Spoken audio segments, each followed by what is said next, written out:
इधर आस्था अर्जुन के साथ बाहर आती है तो अर्जुन जाकर अपनी गाड़ी की ड्राइविंग सीट पर बैठ जाता है क्योंकि आज उसका ड्राइवर नहीं आया था। वो खुद गाड़ी चलाकर ऑफिस जा रहा था। अर्जुन के ड्राइविंग सीट पर बैठने के बाद आस्था गाड़ी का डोर ओपन करती है और बैठने लगती है। आस्था को ऐसे करता देख अर्जुन चिढ़ जाता है। अर्जुन ने चिढ़ते हुए अपने मन में कहा, क्या इस लड़की को मैं इसका ड्राइवर नज़र आता हूँ, ये जो पीछे बैठ रही है। तो अर्जुन ने मिस आस्था को कड़क आवाज़ में कहा, मिस आस्था, क्या मैं तुम्हारा ड्राइवर नज़र आता हूँ जो पीछे बैठ रही हो? चुपचाप आकर यहाँ बैठो। तो आस्था जल्दी से आकर अर्जुन के बगल में बैठ जाती है और कहती है, सॉरी सर, वो हमें लगा कि।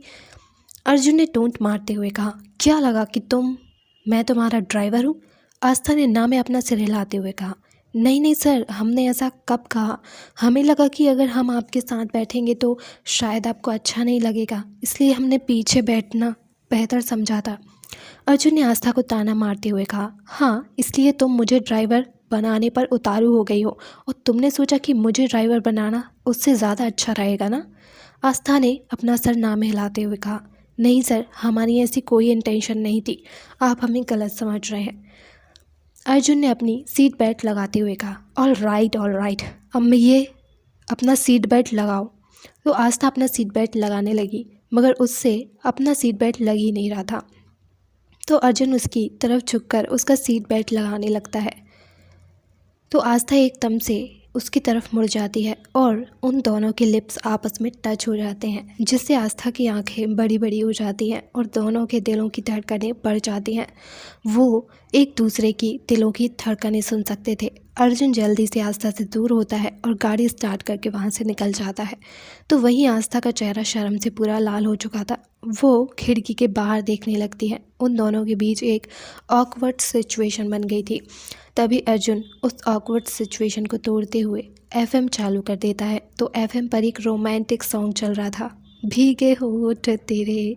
इस गाने को सुनकर आस्था को और भी ज़्यादा शर्म आती है। तो अर्जुन जल्दी से चैनल चेंज करता है और उस पर भी एक रोमांटिक सॉन्ग आ रहा था। ये गाने सुनकर तो अर्जुन को गुस्सा आ रहा था, वहीं आस्था का चेहरा लाल हो गया था। अर्जुन गुस्से में म्यूज़िक बंद करता है लेकिन वो बंद ही नहीं हो रहा था। तो वो गुस्से में म्यूज़िक सिस्टम को निकाल कर नीचे की सीट पर फेंक देता है और चुपचाप गाड़ी चलाने लगता है। उन दोनों की ही इस वक्त बहुत अजीब सिचुएशन में थे। वो दोनों एक दूसरे की तरफ देख भी नहीं पा रहे थे और कुछ देर में वो दोनों ऑफिस जब पहुंच जाते हैं। जैसे ही गाड़ी के सामने ऑफिस के सामने रुकती है तो आस्था बिना अर्जुन की तरफ देखे ही बिना थैंक्स बोले उतर कर भाग जाती है। अर्जुन आस्था को ऐसे करता देखता है तो हैरान हो जाता है। अर्जुन ने अपने मन में सोचते हुए खुद से कहा, इसे क्या हुआ, ये इस तरीके से अंदर क्यों भाग गई? देखकर लगता है जैसे कोई भूत के इसके पीछे पड़ा था और ये डर कर भाग गई। अर्जुन भी अपना सिर झटककर गाड़ी से उतरकर अंदर आ जाता है। आस्था अंदर पहुंचकर सीधा वॉशरूम में चली जाती है। वहां पहुंचकर वो सबसे पहले ठंडे पानी से अपना मुंह धोती है क्योंकि शर्म की वजह से उसका फेस पूरा कश्मीर शेप की तरह लाल हो चुका था। आस्था ने मुंह धोने के बाद खुद को मिरर में देखते हुए कहा, क्या हो जाता है तुझे आस्था? जब भी वो तेरे करीब आते हैं तो क्यों तू खुद पर कंट्रोल खो देती है और उनकी तरफ खींची चली जाती है? तुझे खुद को कंट्रोल करना सीखना होगा, वरना कुछ गलत हो सकता है। तेरी उनसे दूर रहने में ही भलाई है। और फिर आस्था अपने आप को नॉर्मल करने लगती है। जब कुछ देर में उसका फेस नॉर्मल हो जाता है तो वो वॉशरूम से बाहर आती है और अपने कैबिन की तरफ चली जाती है और कैबिन में पहुंचकर अपने कामों में लग जाती है। इधर अर्जुन अपने कैबिन में बैठकर आज जो कुछ भी हुआ उसके बारे में सोच रहा था। तभी उसकी नज़र आस्था पर जाती है जो अपने काम में बिजी थी।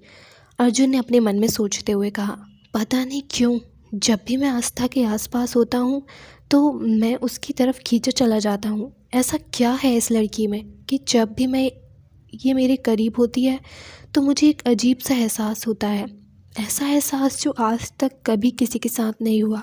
इसके करीब होने से मुझे सुकून मिलता है जिसकी तलाश में मैं कब से भटक रहा हूँ।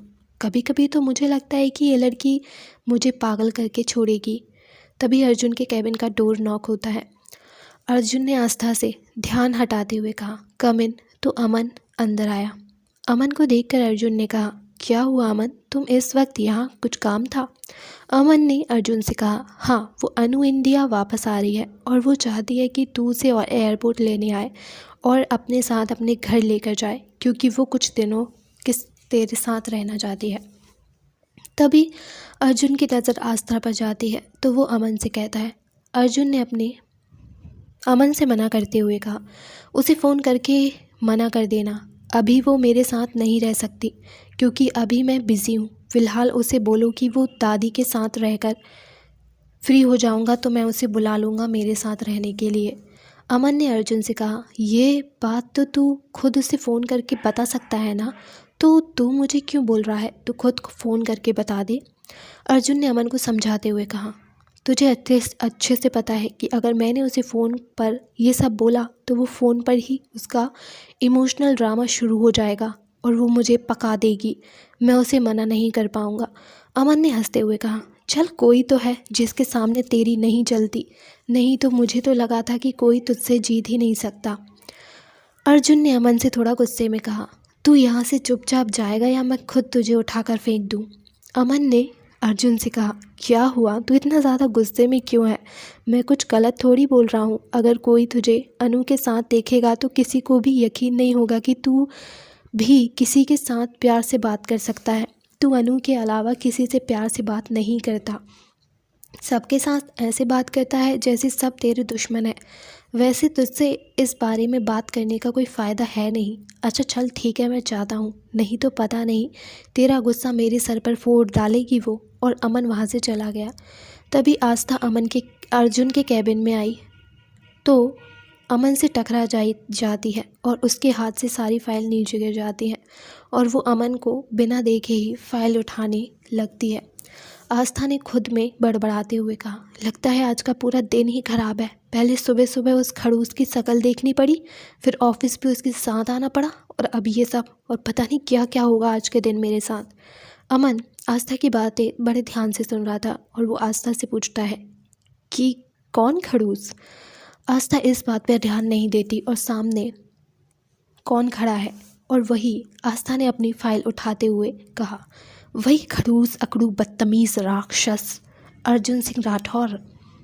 आस्था को इस वक्त बहुत गुस्सा आ रहा था और वो गुस्से में ये सब बोले जा रही थी। उसने अपने गुस्से में ये तक नहीं देखा कि सामने कौन खड़ा है, और जब वो फाइल उठाकर सामने देखती है तो अमन को देखकर सक पका जाती है और मन में सोचती है, ओह ये क्या कर दिया मैंने, ये क्या बोल दिया इन्हें, ओ माय गॉड, मर गई। ये तो जाकर सर को सब कुछ बता देंगे। मैंने इनकी तारीफ़ों में कितने पुल बांधे हैं। तू भी ना आस्था बिना देखे कुछ भी बोलने लगती है। कम से कम सामने कौन शख्स खड़ा है वो तो देख लेती।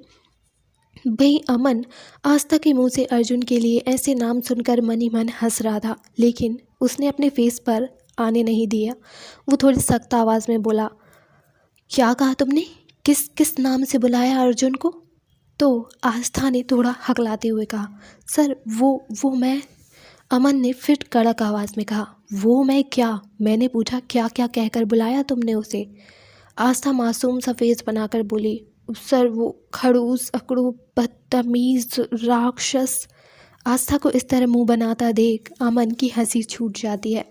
अमन ने हंसते हुए कहा, डोंट वरी, मैं उसे कुछ नहीं बताने वाला।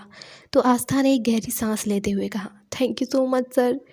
अमन ने क्लियर करते हुए कहा, वैसे एक बात बताओ, तुमने उसे ऐसे नाम क्यों दे रखे हैं? इतने यूनिक नाम आज तक किसी ने उसे नहीं दिए होंगे। अमन के ऐसे पूछने पर आस्था कुछ सोचने लगी। अमन ने आस्था को ऐसे सोचता हुआ देखकर बोला, डोंट वरी, मैं उसे कुछ नहीं बताऊंगा, तुम मुझे बता सकती हो। आस्था ने अमन से कहा, अरे सर, उन पर ये नाम सूट करते हैं, वो हैं ही ऐसे, तो उन्हें इन्हीं नामों से बुलाऊंगी ना। जब देखो तब सड़ा समूह बना कर रखते हैं और हमेशा अकड़ कर बात करते हैं और किसी राक्षस की तरह बिहेव करते हैं। जैसे राक्षसों का दिल बहुत बुरा होता है ना, वैसे ही इनका दिल भी बहुत बुरा है। अमन ने आस्था को समझाते हुए कहा, वो ऐसा नहीं है जैसा दिखता है। आस्था ने अमन से कहा, आप तो ऐसे बोल रहे हैं जैसे उन्हें बचपन से जानते हैं। अमन ने आस्था को समझाते हुए कहा, हाँ मैं उसे बचपन से जानता हूँ क्योंकि वो मेरा बचपन का दोस्त है, इसलिए कह रहा हूँ कि वो जैसा दिखता है वैसा नहीं है। वो दिल का बहुत अच्छा है, बस कभी कभी गुस्सा ज़्यादा आता है उसे। आस्था ने अमन से कहा, वो कोई दिल के अच्छे नहीं है। अगर वो दिल के अच्छे होते तो मेरे साथ ऐसा नहीं करते। और उन्हें कभी कभी कभी नहीं, हमेशा ही गुस्सा आता है, वो भी हद से ज़्यादा। अमन ने आस्था से पूछा, ऐसा क्या कर दिया उसने तुम्हारे साथ? आस्था ने अमन से कहा, अरे सर, ये पूछिए क्या क्या नहीं किया उन्होंने। एक बात बताइए, ऑफिस का टाइम कितने बजे का है? अमन ने कहा, 10 बजे से। आस्था ने कहा, राइट, बिल्कुल राइट, लेकिन मेरे लिए नहीं। अमन ने कहा, क्यों? आस्था ने अमन से कहा, क्योंकि आज के दिन आपके अच्छे दिल के दोस्त मुझे मेरा ऑफिस टाइम से 8 बजे ही बुलाते हैं। अमन ने हैरानी से कहा, क्या? लेकिन तुम इतनी सुबह सुबह क्या करती हो यहाँ पे? आस्था ने अमन को सब बताते हुए कहा, अरे सर, इसमें भी ट्विस्ट है। मैं सुबह 8 बजे यहाँ नहीं आती, बल्कि सुबह सुबह उनके घर जाती हूँ। अमन ने शॉक्ड होते हुए कहा, क्या तुम सुबह सुबह अर्जुन के घर जाती हो और वहाँ पर क्या करती हो? आस्था ने मुंह बनाते हुए कहा, ब्रेकफास्ट और लंच बनाती हूँ सर। आस्था की बात सुनकर तो जैसे अमन को बहुत बड़ा शौक ही लग गया। अमन ने अपने मन में सोचते हुए कहा, वो तो अब समझा जनाब कहाँ बिजी रहते हैं आजकल, और वो अनु को अपने घर रुकने के लिए क्यों मना कर रहा है। आखिर इसके दिमाग में चल क्या रहा है? आज से पहले ऑफिस का कोई भी एम्प्लॉय इसके घर नहीं आ पाया क्योंकि ये बात जनाब को पसंद नहीं थी, लेकिन अब आस्था को ये खुद घर लेकर गया। कुछ ना कुछ तो गड़बड़ है, कुछ पता लगाना पड़ेगा। और रही बात अनु की, तो अनु को तो मैं संभाल ही लूँगा, और तू जो कर रहा है ना, इसकी एक्सप्लेनेशन तो तुझे मुझे देनी होगी। मैं तुझे ऐसे तो नहीं छोड़ूंगा। अमन को ऐसे खोया हुआ देखकर आस्था ने अमन के सामने हाथ हिलाते हुए कहा, क्या हुआ सर, आप क्या सोच रहे हैं? अमन ने मुस्कुराते हुए कहा, मैं यही सोच रहा हूँ कि कल तो तुम्हारा दिन अच्छा जाने वाला है ना? आस्था ने अमन से पूछा, क्यों सर, कल ऐसा क्या है? अमन ने मुस्कुराते हुए कहा, अरे तुम्हें नहीं पता, कल संडे है और संडे की छुट्टी रहती है, तो कल तुम्हें ऑफिस नहीं आना पड़ेगा और ना ही अर्जुन के घर जाना पड़ेगा। तो हुआ ना अच्छा दिन तुम्हारे लिए? आस्था ने एक्साइटेड होते हुए कहा, अरे हाँ, कल तो मैं भूल ही गई, कल तो संडे है और संडे की तो छुट्टी रहती है, तो कल मेरी छुट्टी होगी और मुझे उस खड़ूस की शक्ल नहीं देखनी पड़ेगी। अमन हंसते हुए कहता है, अच्छा अब पता चल गया तो जाओ, जाकर सर को ये फ़ाइल दे दो। अगर उन्हें पता चला कि तुम यहाँ खड़े होकर मेरे साथ टाइम पास कर रही हो तो उनका गुस्सा झेलना पड़ेगा तुम्हें। और हाँ, तुम मुझे सर नहीं अमन कहकर बुला सकती हो। आस्था ने भी मुस्कुराते हुए कहा, okay Aman sir, I mean Aman, ये बात तो सही है। अगर उस जल्लाद को पता चल गया तो वो मुझे जिंदा ही दफना देगा, इसलिए मैं चलती हूँ, फिर मिलते हैं। ये बोलकर आस्था अर्जुन के कैबिन की तरफ चली जाती है। आस्था के जाते ही अमन की फेस पर एक बहुत प्यारी स्माइल आ जाती है और वो अमन अपने मन में सोचते हुए कहता है, काश जो मैं सोच रहा हूँ अर्जुन, अगर वैसा हुआ ना तो मैं तेरे लिए बहुत खुश हूँ। वैसे भी आस्था से बेहतर तेरे लिए कोई हो ही नहीं सकती।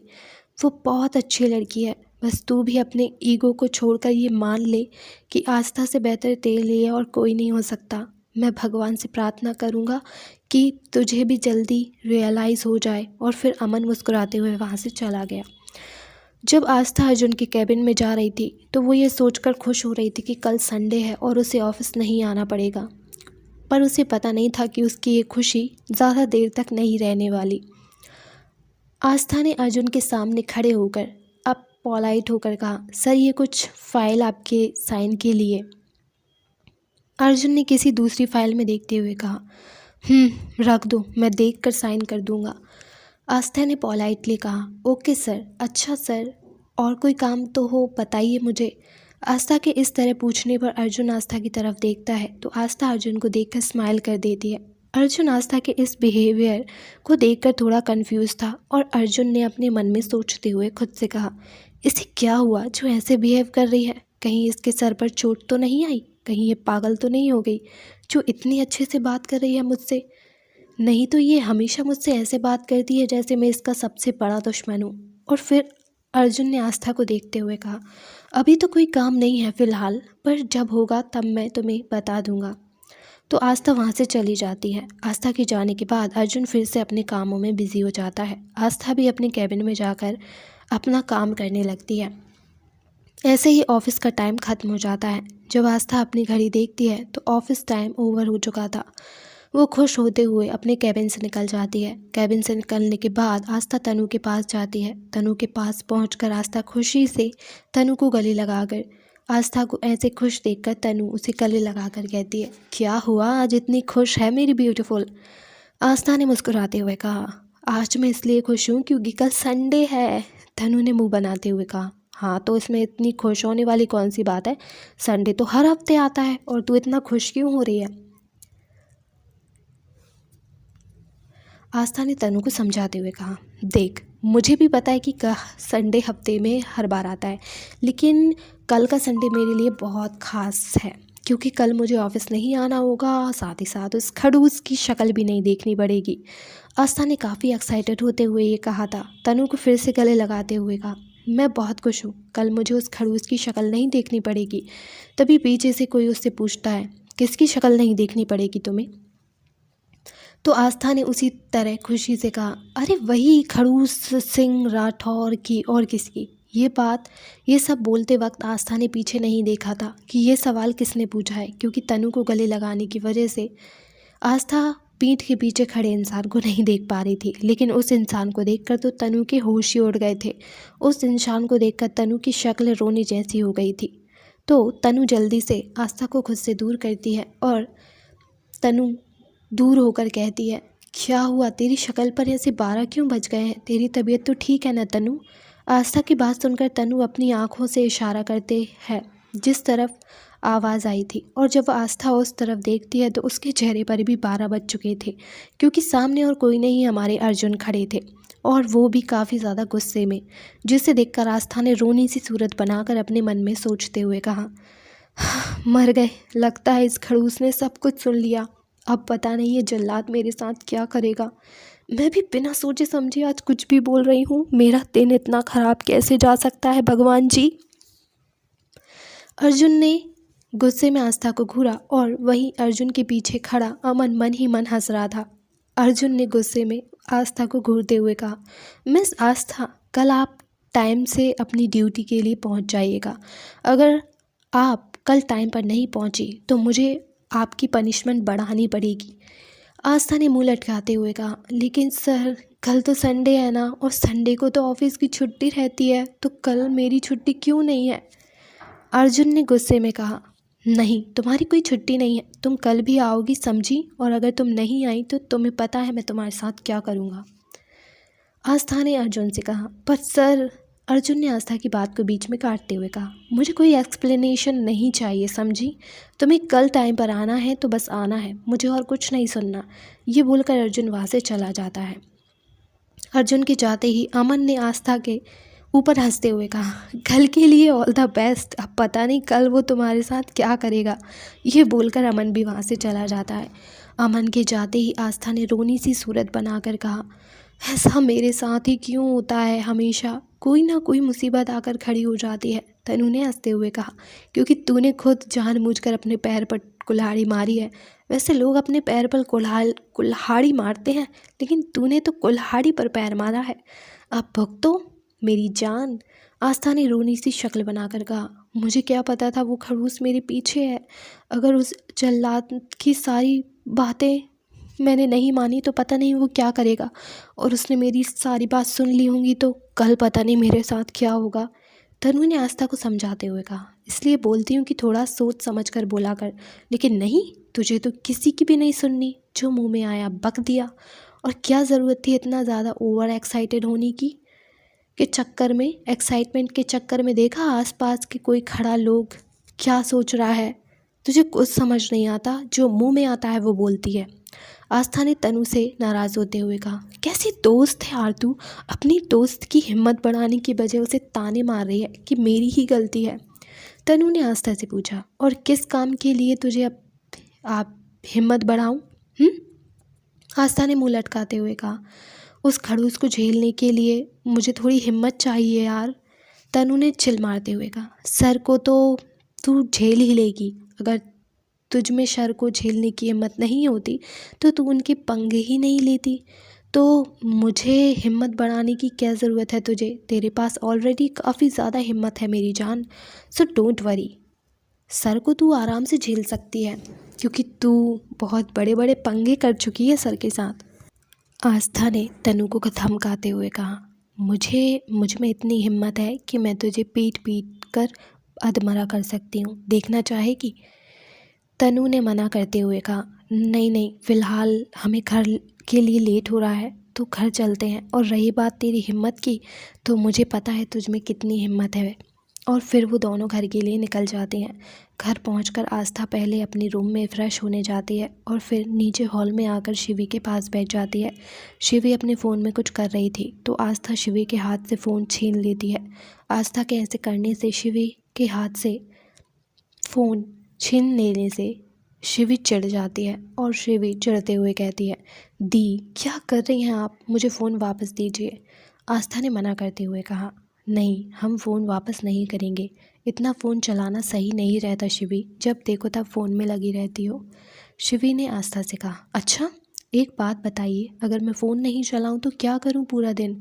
आप और पापा तो दिन भर घर पर रहते नहीं हो और मैं कॉलेज से आने के बाद अकेली रहती हूँ, तो क्या टाइम पास के लिए दीवालों से बात करूँ या फिर खुद से? अगर ऐसा करूँगी तो लोग मुझे पागल समझेंगे। आस्था ने प्यार से शिवी से कहा, ओह, तो मेरी प्यारी बहना घर पर अकेला बोर होती है और प्यार से उसके गाल को खींचने लगती है। तभी वहाँ मनोज जी आ जाते हैं और आस्था को देखकर पूछते हैं, आ गई आप, और कैसा गया आपका आज का दिन? मनोज जी के ऐसे पूछने पर आस्था को अर्जुन की बातें याद आ जाती हैं। आस्था ने एक नकली मुस्कान के साथ कहा, अच्छा गया था पापा, और वो लोग इसी तरह बातें करने लगते हैं।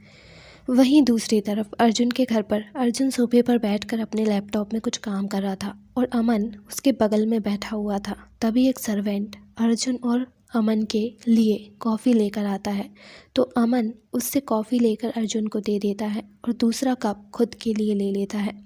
जब अर्जुन कॉफ़ी का एक सिप लेता है तो अर्जुन ने गुस्से में चिल्लाते हुए कहा, ये क्या है आस्था, जब तुम कॉफ़ी बनाना भूल गई हो शायद, या फिर गॉसिप के अलावा तुम्हें और कुछ आता भी नहीं है। और जब वो गुस्से में उधर देखता है तो वहाँ एक सर्वेंट खड़ा था जो डर से काँप रहा था। उसको देखकर अर्जुन को रियलाइज़ होता है कि ये कॉफ़ी आस्था ने नहीं बल्कि उसके सर्वेंट ने बनाई है। सर्वेंट को ऐसा डरता देखकर अमन उसे वहाँ से जाने का इशारा करता है और वो वहाँ से चला जाता है। अर्जुन बात को संभालते हुए कहता है, अमन ने अर्जुन से थोड़ा गुस्से में कहा, क्यों चिल्ला रहे थे तुम उस पर? और हाँ, वो जैसी कॉफ़ी हमेशा बनाता था उसने वैसी ही कॉफ़ी बनाई है। और तूने उसे आस्था कहकर क्यों बुलाया? उसका नाम तो रमेश है ना, आस्था नहीं। अर्जुन ने बिना अमन की तरफ देखे कहा, पता है मुझे, उसका नाम रमेश है, शायद गलती से मेरे मुंह से आस्था निकल गया था। इसमें कौन सी बड़ी बात है, गलती तो इंसान से ही होती है ना, और वैसे भी मैं भी एक इंसान ही हूँ। अमन ने ताना मारते हुए कहा, गलती? ओह, गलती से? और रियली? जहाँ तक मुझे पता है अर्जुन सिंह राठौर से कभी गलती हो ही नहीं सकती, तो आज कैसे हो गई? या फिर वो लड़की तुझे कुछ ज़्यादा ही अफेक्ट कर रही है? अर्जुन ने गुस्से में कहा, शट अप अमन, ऐसा कुछ नहीं है, और तुम ही अपने फालतू के थॉट्स अपने पास रखो। अमन ने अर्जुन से सीरियस होते हुए कहा, ऐसा कुछ नहीं है तो ये बता, क्यों तुझे उसकी हर छोटी बड़ी बात इफ़ेक्ट करती है? क्यों तू जब भी उसके साथ होता है तो क्यों इरिटेट नहीं होता, जबकि तुझे किसी भी लड़की को अपने आसपास देखकर इरिटेशन होती है? तुझे बिल्कुल पसंद नहीं है कि कोई भी लड़की तेरे आसपास रहे, जबकि तू खुद उसे सुबह सुबह अपने घर बुला रहा है। और सबसे बड़ी बात तो यह है, उससे ऐसे झगड़ता है तो ऐसा लगता है जैसे दो नॉनसेंस बोलने वाले लोग झगड़ा कर रहे हों और उनका झगड़ा कभी ख़त्म ही नहीं हो रहा है, और बात क्या है वो भी पता नहीं चलता कि तुम किस बात पर से झगड़ा कर रहे हो। लेकिन वहीं तो किसी और के साथ हो तो उससे बात करना तो दूर, उसकी तरफ देखता भी नहीं है और ना किसी की बातों का जवाब देता है। मैं तुझे अच्छे से जानता हूँ बचपन से अर्जुन, तू ऐसा नहीं था। आस्था के आने से तू बदल रहा है, कुछ तो बात है उस लड़की में। अर्जुन ने गुस्से में दांत पीसते हुए कहा, लगता है आज कल तुम कुछ ज़्यादा ही बोलने लगे हो। लगता है तुम्हें अपनी जान प्यारी नहीं है जो ऐसे बकवास कर रहे हो। मैं अभी भी वही अर्जुन सिंह राठौर हूँ। अमन ने अर्जुन से कहा, तेरे ऐसे बोलने से सच झूठ नहीं बन जाएगा, और मैंने तो वही कहा जो सच है। अर्जुन ने गुस्से में कहा, तुम्हें कुछ ज़्यादा ही सच बोलने का भूत चढ़ा है, लगता है उसे उतारने के लिए मुझे कुछ करना पड़ेगा। अमन ने अर्जुन से कहा, हाँ अच्छा ठीक है, मैं कुछ नहीं बोल रहा हूँ, तू गुस्सा क्यों हो रहा है? वैसे एक बात तो माननी पड़ेगी, गट्स तो हैं उस लड़की में, जिसने द अर्जुन सिंह राठौर को किन किन नामों से नवाजा है। किसी की हिम्मत भी नहीं होती उसके आगे अपनी नज़रें उठाने की। वो तेरे नाम भी ले सके, लेकिन उसने तो तुझे ऐसे ऐसे नामों से बुलाना स्टार्ट किया है ना कि मैं बोल भी नहीं सकता। अमन की बातें सुनकर अर्जुन का गुस्सा बढ़ रहा था, और ये बात अमन भी अच्छे से जान रहा था। अमन ने अर्जुन को शांत कराते हुए कहा, ओके रिलैक्स, तू इतना गुस्सा क्यों हो जाता है? जब मैं उसके बारे में कोई बात नहीं करूँगा तो इफ़ेक्ट कैसे होगा तू? और दरवाजे पर पहुंचकर अर्जुन की तरफ देखकर बोलता है। अमन ने अर्जुन की तरफ देखकर कहा, वैसे मैंने जो बोला था ना आस्था के बारे में, तू भी सोच कर देखना वो सच है कि नहीं। आस्था ने तुझे बदला है या नहीं? उसके आने से तेरी ज़िंदगी में क्या क्या बदलाव हुए हैं ये तो तूने भी महसूस किया होगा ना अर्जुन। अर्जुन ने गुस्से में अमन की तरफ बढ़ता उससे पहले ही अमन भाग गया। तो हेलो एवरीवन, आई होप आपको आज का एपिसोड पसंद आया होगा। और आपको क्या लगता है, अमन हमारा जो अर्जुन है वो अपनी फीलिंग्स को कभी एक्सेप्ट करेगा या नहीं? और हमारी आस्था को जब पता चलेगा अमन हमारी अर्जुन की फीलिंग्स के बारे में, तो क्या होगा आगे इस स्टोरी में? तो प्लीज़ बनी रहिए और कमेंट में ज़रूर बताइएगा कि आपको स्टोरी कैसी लग रही है। और हुकुम सा की जुनूनियत आपको लॉन्ग एपिसोड कल मिल जाएगा।